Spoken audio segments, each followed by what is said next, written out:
नमस्कार मित्रों, जय श्री राम। आज हम बात करेंगे भारतवर्ष की राजनीति की, उस भारतवर्ष की जिसकी महिमा और गुणगान हम सालों से सुनते आ रहे हैं।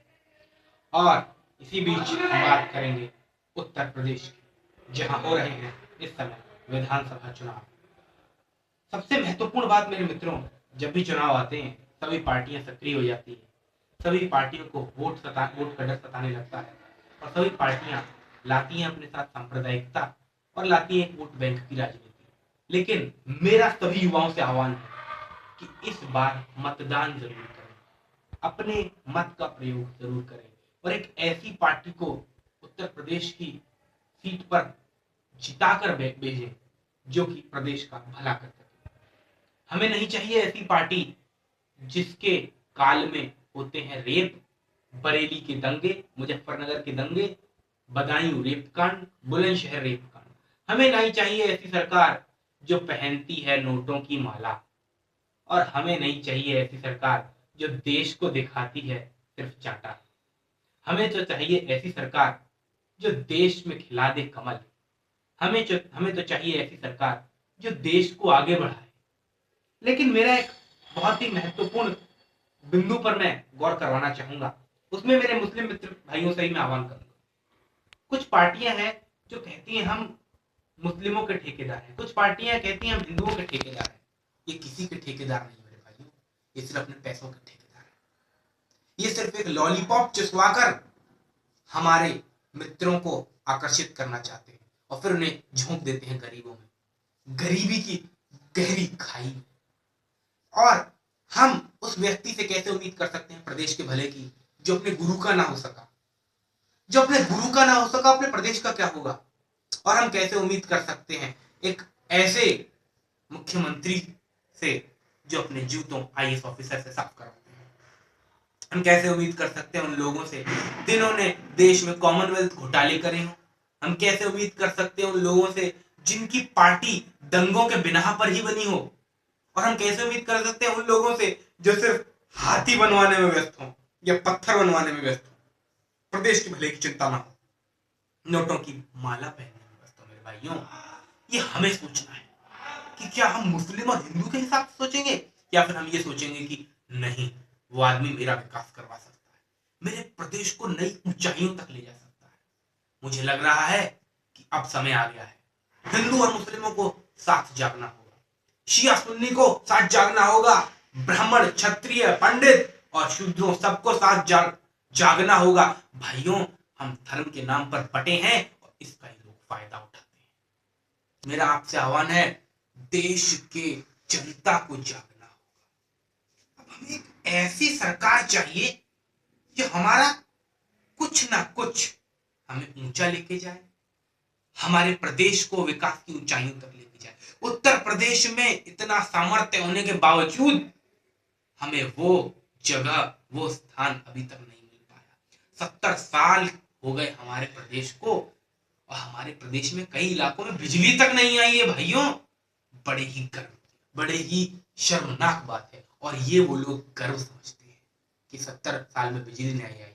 कुछ लोग लैपटॉप बांटते हैं, कुछ लोग मोबाइल बांट रहे हैं, लेकिन मेरे भाइयों ये तो बताइए, जब बिजली ही नहीं है तो लैपटॉप और मोबाइल काम करेंगे क्या? बच्चों को शिक्षा नहीं दी जा रही, वो गरीबी में झुकने के लिए मजबूर हैं, वो कूड़ा उठाने के लिए मजबूर हैं। दलित आज भी दलित है और जो नीचे वर्ग के लोग हैं, तबके के लोग हैं, वो आज भी नीचे ही हैं।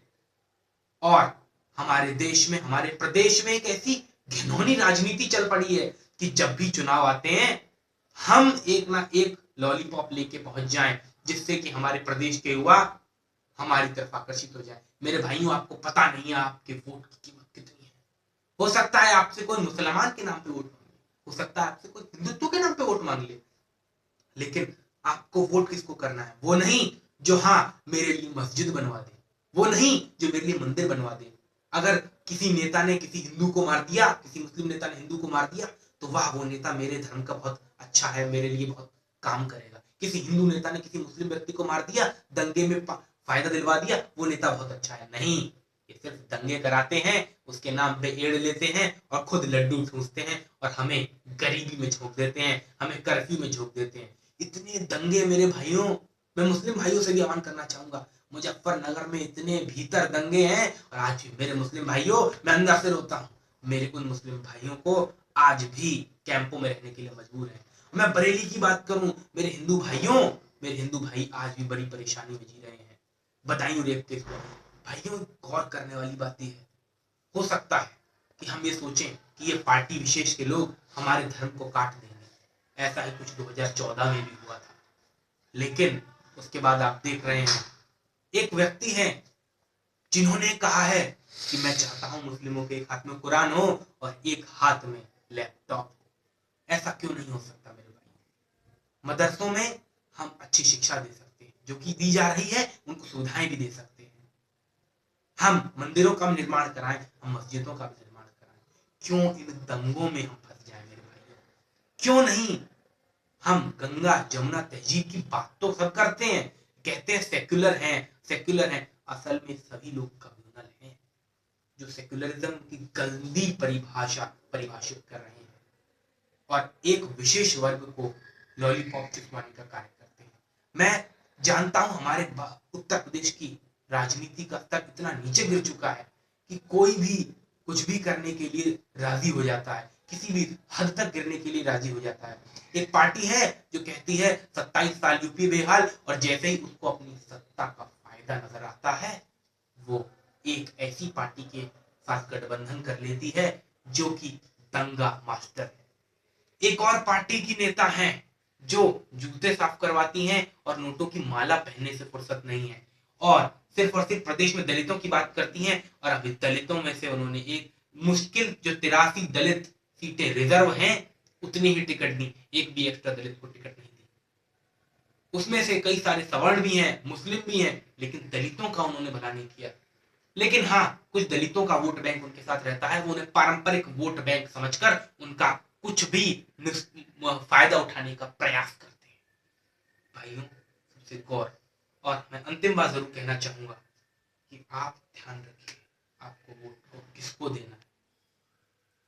ये बात आप ध्यान रखिए कि आप हिंदुस्तान के बाशिंदे हैं, आप हिंदुस्तान के रहने वाले हैं। आपको इस देश से कोई नहीं भगा सकता, आप इस प्रदेश के भविष्य हैं।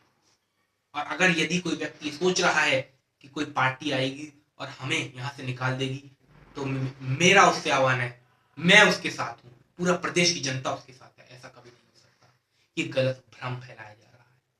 क्योंकि अगर बाकी पार्टियां बच्चों को पढ़ा देंगी, बच्चों को लिखा देंगी, तो फिर उनको वोट कौन देगा?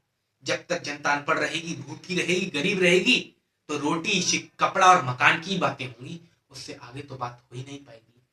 हमारे कई ऐसे जिले हैं जो 24 घंटे, बिजली तो बहुत दूर की बात है मेरे भाइयों, 4 घंटे बिजली नहीं आ रही है, और कुछ ऐसे प्रदेश हैं जो जहां 24 घंटे बिजली आ रही है सिर्फ इसीलिए क्योंकि एक विशेष नेता का एरिया हो सकता है मेरे भाई। जब भी किसकी पार्टी आती है, इधर लाइट, उसकी पार्टी आई उधर लाइट, पूरे प्रदेश में लाइट नहीं आई मेरे भाइयों। कोई कह रहा है उत्तर प्रदेश के 4 टुकड़े कर दें, मैं कहता हूं मेरे भारतवर्ष के टुकड़े करने वालों, तुम्हें इस वक्त उत्तर प्रदेश की जनता जवाब देगी। 11 फरवरी को मतदान है, और एक बात जरूर कहूंगा, हमें अपने देश को देखना है, अपने प्रदेश को हम 5 साल बाद कहां देखते हैं।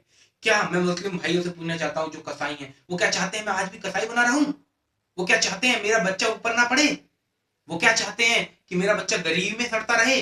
मैं अपने दलित भाइयों से पूछना चाहता हूं, क्या वो चाहते हैं वो नीचे ही रहें, दलित तबके दबते ही रहें, शोषित होते रहें, उनको आगे बढ़ने का कोई हक नहीं है? मैं पूछना चाहता हूं अपने हिंदू भाइयों से, क्या हम लोग नीचे ही रहें और हम लोग उन्हीं लोगों की अपनी जातिगत आधार पर वोट बैंक की राजनीति करने वालों को हम सक्सेसफुल होने देंगे? नहीं। और मैं सबसे पहले अपने जो युवा लोग हैं, जो यंग जनरेशन के लोग हैं, उनसे भी एक बात कहना चाहूंगा, भाइयों मॉल में मत जाइए। मॉल आप डेली जा सकते हैं, एक वोट 5 साल, 5 साल एक वोट, ये बहुत ही महत्वपूर्ण है। जय श्री राम। भारत।